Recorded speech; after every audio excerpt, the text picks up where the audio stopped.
हातात कशाला घ्यायला स्वागा, सगळेच दिसलं पाहिजे ना. तसं नसतंय, सगळ्यांनी मिळून खेळायचं असतंय. सगळेच हुशार होत असतात, एकटं नसतंय.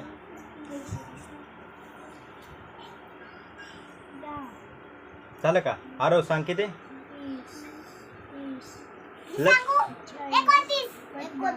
नाही, तिचं उत्तर सांगायचं नाही, तू तुझं उत्तर सांग.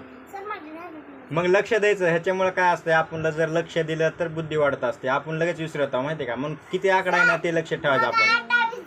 हा, तू सांग किती? 31. व्यक्ती थांबा, आता मी पण दाखवतो 31 कसे. 31 सांग का? हा बघा इकडं. 10. हम्म. 5 15. हा. 20. 20 25. 30. हा. 31 32 33 34 35 36 37 38. हा, आणि किती सांगितलंस तू उत्तर? 31. हा, चुकलं का नाही? मग गडबड केलीस का नाही? गडबड नाही करत, नीट मापायचं. हा, डबल. आता दुसरे डबल टाका. आता त्यातले 2-3 काढा, कोणते पण मनानं. हा. आता